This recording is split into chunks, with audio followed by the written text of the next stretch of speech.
Okay, ito po ang inyong Pinoy Firearms Instructor at welcome po dito sa ating munting YouTube channel na Pinoy Gunsmith.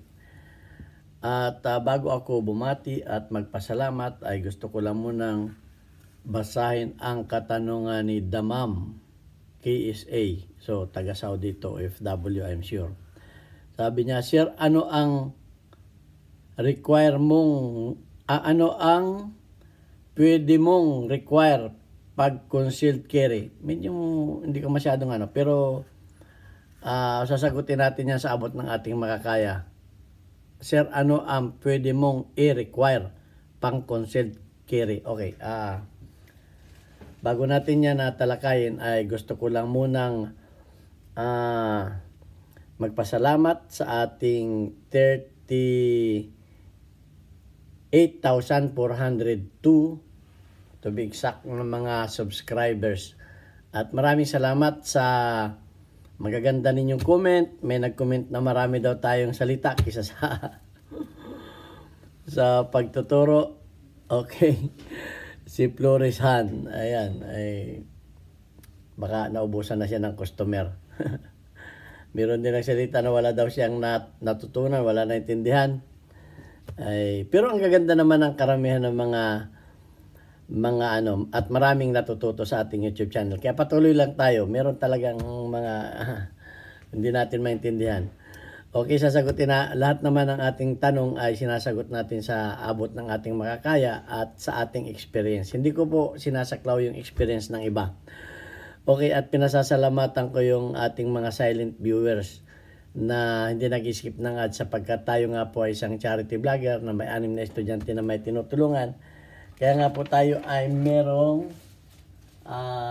GCash number. Yan, na mayroon din tayong mga sponsor na nagpapadala dyan para do sa ating mga estudyante na hirap sa pagpapaaral yung kanilang mga single parent na ang kinikita ng ating YouTube channel ay para sa kanila. Bagaman kaunti pa, ang YouTube channel natin kumikita lang ng nasa 5,000 isang buwan.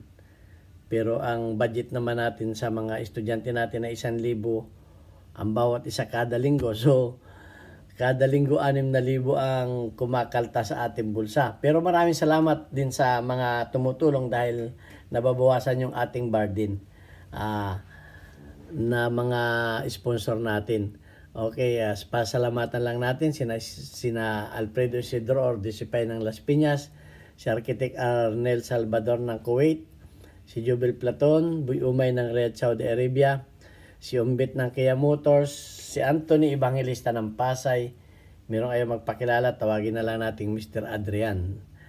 At ngayon din, thank you kay Conrado Ilolailio at Junard Diaz. Okay, mabuhay po kayo and God bless you. Diyos na lang ang bahalang gumanti sa inyo. At hindi naman po tayo tumitingin sa laki ng halaga kahit barya yan. Barya-barya yan. Kung tayo naman ay marami, marami rin tayo matulungan. Okay yan. At welcome din doon sa ating mga bagong subscribers. Medyo tumaas na naman, umangat na naman yung mga bago natin subscribers. Ang nakilala ko lamang ay nag-message sa akin na bagong subscribers ay si Jocelyn Hapina ng Rizal. Hindi ko maintindihan kung saan lugar sa Rizal. Pero bago siya. Okay, welcome po kayo sa ating munting YouTube channel. At kung kayo may katanungan pa, yung mga gun lover natin yan, magtanong lamang kayo. At kung kaya natin sagutin ay sasagutin natin. At baka yung mga tanong ninyo hindi pa natin nasasagot, nakalimutan natin dahil sa dami nagtatanong na napahuli na, itanong lang po ninyong muli. At kung meron kayong hindi naunawaan sa aking sagot ay i-follow up ninyo. Sabihin ninyo kung anong hindi ninyo na parte doon hindi ninyo naunawaan. Okay, so kay Damam KSA, Sir, ano ang pwede mong i-require pag concealed carry? Ay siyempre, unang-una ay permit to carry. Siyempre, mag-apply ka ng permit to carry sa krami o di kay kung saan sangay ng gobyerno na pwedeng kumuha niyan. Hindi ko rin alam, kundi ang alam ko lang sa krami. Ang nag-i-issue niyan ay Chief PNP. Dapat permado yan. Okay, so, unang-una, ang required dyan ay permit to carry. Okay, ang tanong ay, ano ang mga baril na pwede mong ipang-concealed weapon? O siyempre mga handgun. Ang hirap namang i-conceal yung mga halong firearms.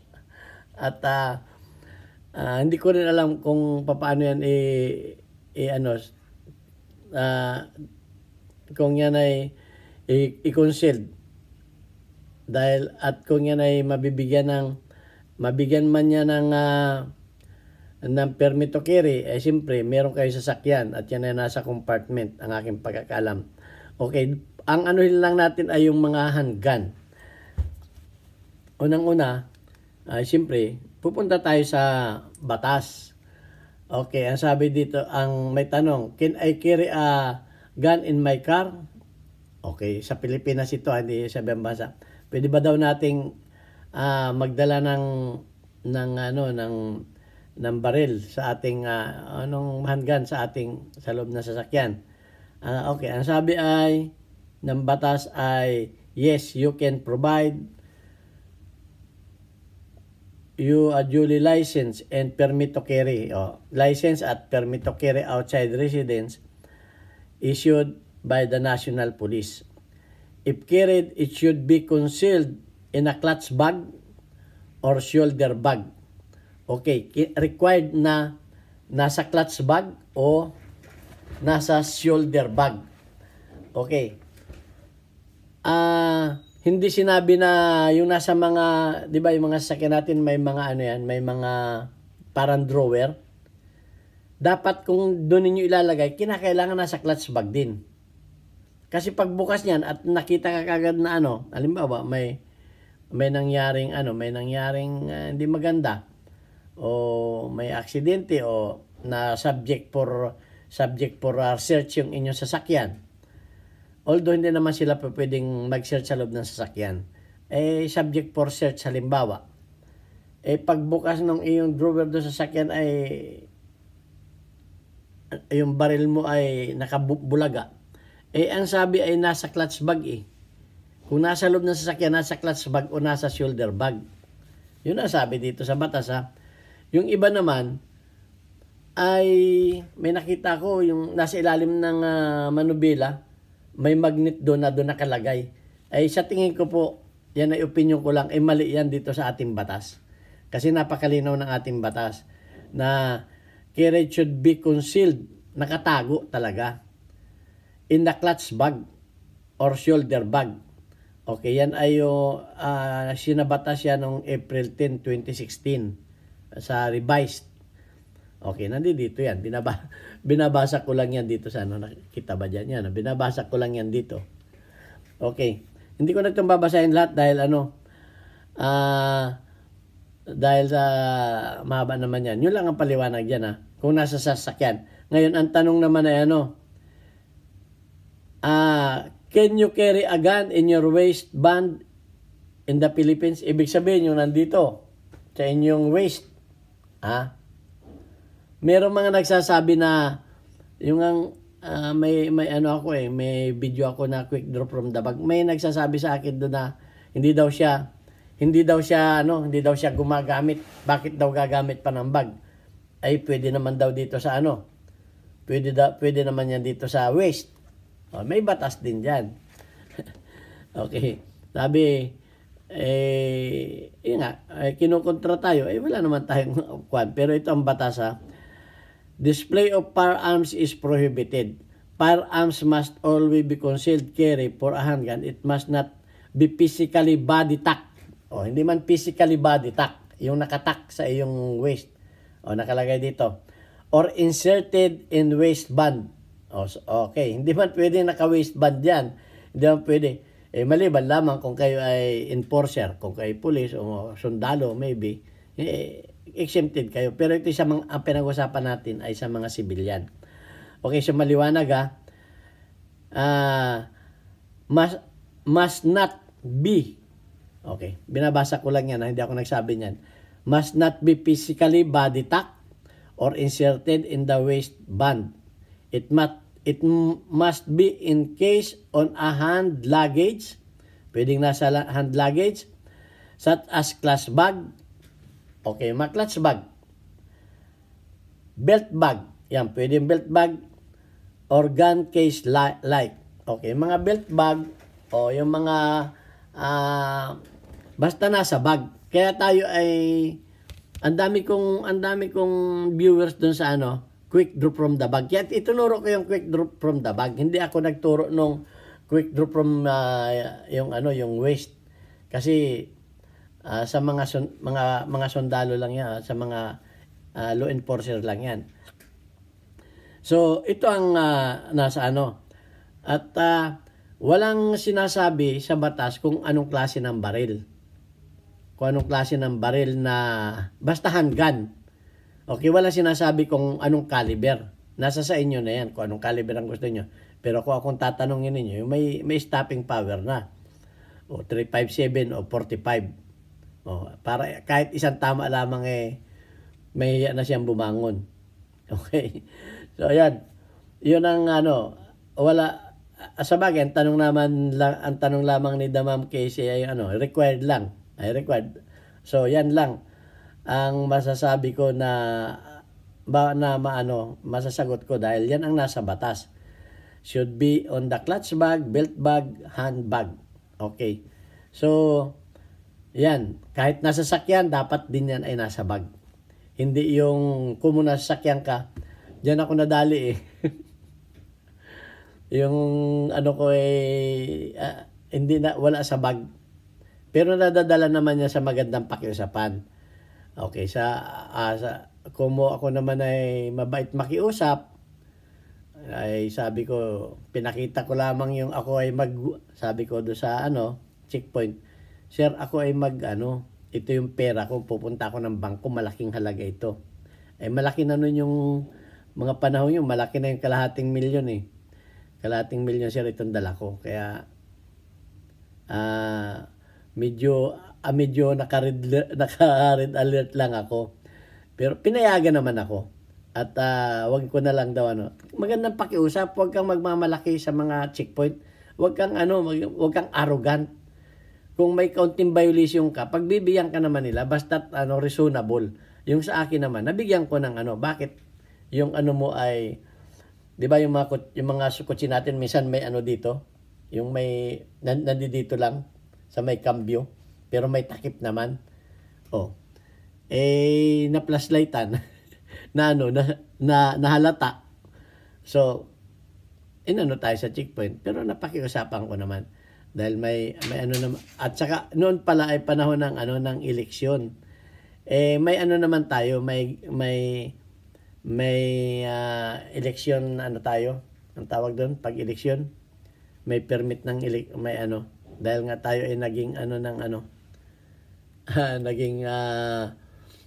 naging organic din naman ako anong panahon na yon. Hindi ko na lang sabi ko sa ngayon ng organic tayo noon, panahon ng election ban noon, ay may exemption naman tayong dala-dala na mula doon sa ating dahil nga tayo ay organic. So yun nga lang ang aking pagkakamali ay wala sa bag. So nakiusap ako at pinayagan naman ako dahil kakilala rin naman niya yung hippie natin. So ganun lang kadali. So yun lang ang required sa dadala ng baril o pag-concealed ng baril. Yan ay nasa bag, belt bag o any, basta nasa bag. At yung mga nambas sa akin doon sa quick draw from the bag, hindi ko naman pinagbabawal yung hindi ko naman pinagbabawal yung may chamber load. Yung sa akin lang yung sa akin lamang ay advice for safety. For safety. At kung kayo naman ay gagawa nun, ay papraktisin ninyo. Hindi naman basta napanood lamang ninyo, ganun lang pala, okay na yun. Tapos hindi ninyo pinractice, magraratil kayo pag hindi kayo praktisadong ganun. Mawawala yung inyong presence of mind. Ngayon, kung gagayahin ninyo, panoorin ninyo. Kung gagayahin ninyo yun, kinakailangan ay praktisado kayo. At least, two times a week, pinapractice ninyo yun kahit dry fire. Oo, kahit linggo-linggo o araw-araw, practicein ninyo kahit dry fire. Para,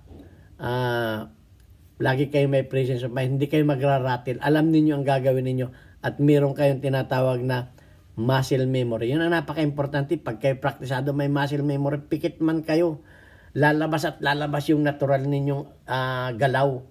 Hindi yung, ano bang gagawin ko, hindi yung ganun.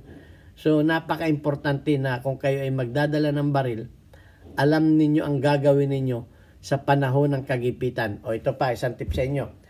Pag kayo ay nasa sasakyan, o pwede ang nasa bag. Pag ako'y andi dito, yung aking baril.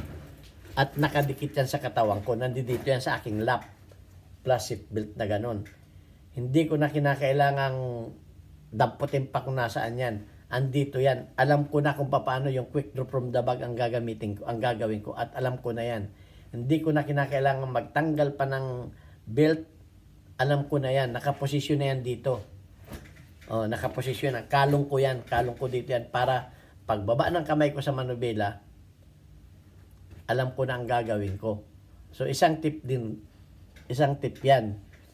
Para hindi yung pag tayo nasa kagipitan na, ayan na, nagratil na, hindi na natin alam ang gagawin. Kung tatakbo ba tayo, basta tayo nasa kagipitan na, alam na natin ang ating gagawin.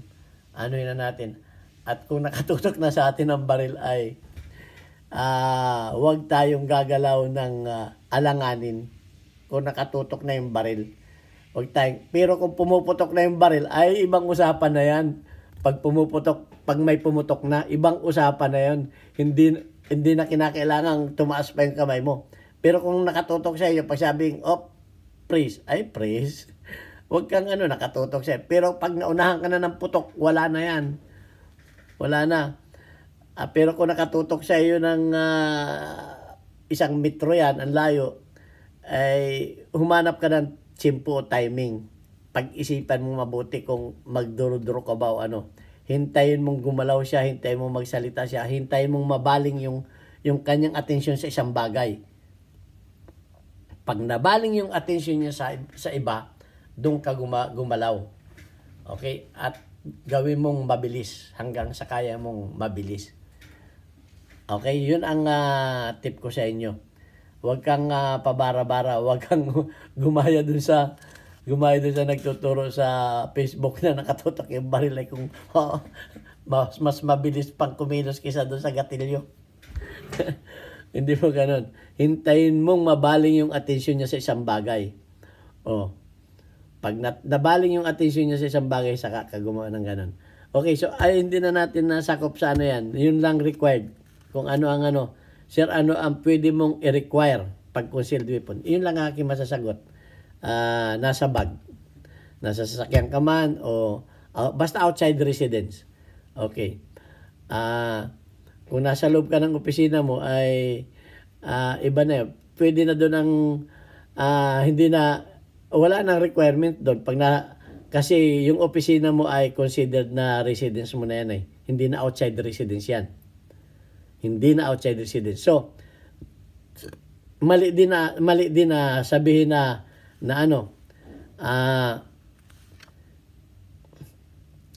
mali din na sabihin na yung sasakyan ay extension ng iyong residence. Hindi po. Hindi man extension ng residence yan. Ang pwede lang extension ng residence ay yung iyong business. Yung iyong business perimeter. Kung nasa loob ka ng iyong establishment, yun ay considered na. Hindi ko lang alam kung anong kuhanin yan. Pero yun ay considered na yan. Na nasa loob ka na ng iyong residence. Kasi mo na yan residence mo na rin yung iyong opisina. Residence mo na yan. So, I think hindi ako sure. Awan ko sa inyo kung ano ang ninyo. Baka dyan tayo magtalo-talo. Hindi na, palagi ko, hindi na required dyan yung nasa bag. O pwede mo, baka yan, pwede mo na siguro itak yan. Nasa loob ka na ng wala ka na sa outside Pero ang sasakyan, ayon sa batas, ay hindi man dapat kung nasa sasakyan ka. Kasi pag nasakyan ka, public place yan. Nasa lugar ka ng kalsada, public place yan. Yun namang iyong opisina, hindi na public place yan. Yun ang aking pagkakaalam niya. So, Mag-comment din kayo kung ano ang inyong nalalaman tungkol dyan. So far, yun lamang ang aking masasagot dyan. May sa katanungan na yan. At sana kapulutan ninyo ng aral. At yun nga, lagi tayong sumunod sa batas para wala tayong problema. Tayo ay pinahintulutang magdala ng firearms sa outside residence natin, pero sumunod tayo sa batas. May alituntunin yan.